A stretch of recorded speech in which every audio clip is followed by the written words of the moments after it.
When we talk about great teams, one word pops up often: cohesion.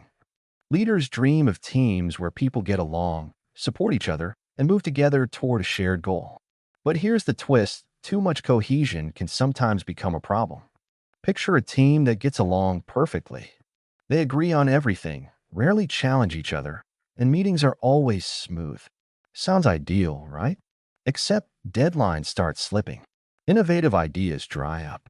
One or two members contribute less and less, yet no one calls it out. The team feels comfortable, but performance quietly suffers. This is where three important dynamics come into play: cohesion, free riders, and the challenger role. Together, they reveal why harmony alone isn't enough and how leaders can build teams that are both united and high-performing. Team cohesion, the double-edged sword. Cohesion is the glue that holds a team together. It creates trust, reduces conflict, and gives members a sense of belonging. Cohesive teams often communicate more openly, support each other during stressful times, show higher morale and job satisfaction. But here's the catch: cohesion can easily tip into groupthink. When everyone values harmony too much, teams may avoid tough conversations or suppress dissenting opinions to keep the peace. The result? Missed risks, mediocre decisions, and an unwillingness to question the status quo. High cohesion without critical thinking can feel comfortable, but it's not always productive. Free riders, the silent productivity killer. In highly cohesive teams, another problem can emerge: the free rider effect. When the group values harmony above all else, accountability sometimes fades.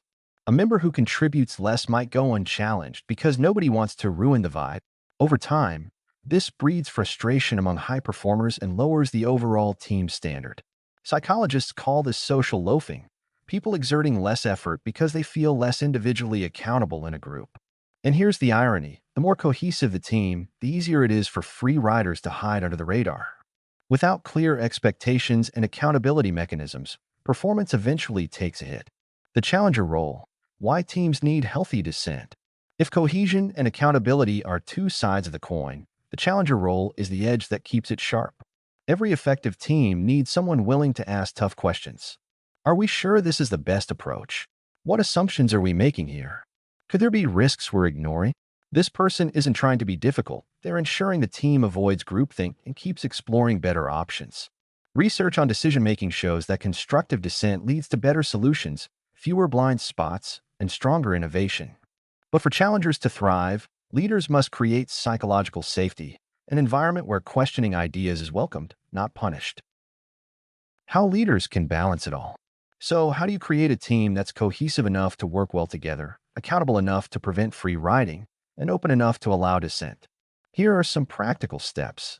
Set clear goals and roles. When everyone knows what's expected, free riders have less room to hide, and challengers have a clear mission to improve outcomes, not just stir debate. Encourage constructive conflict. Leaders should model curiosity by asking, "What might we be missing?" This normalizes dissent as a path to improvement, not conflict. Create accountability systems. Regular check-ins, transparent progress tracking, and shared ownership ensure contributions stay visible without becoming micromanagement. Celebrate both unity and debate. Recognize collaboration wins, but also reward team members who respectfully challenge ideas and uncover better paths forward. Key takeaways for business leaders. Cohesion alone isn't enough. Teams also need accountability and openness to dissent. Free riders thrive in environments where harmony outweighs clear expectations. Challengers prevent groupthink, sparking better decisions and innovation. Leaders must build psychological safety, so dissent leads to learning, not conflict. The magic formula? Cohesion plus accountability plus healthy dissent equals high-performing teams. Pros and cons. Pros. Builds awareness of subtle team dynamics affecting performance. Practical advice leaders can apply in any industry. Encourages balance instead of chasing harmony at all costs. Cons.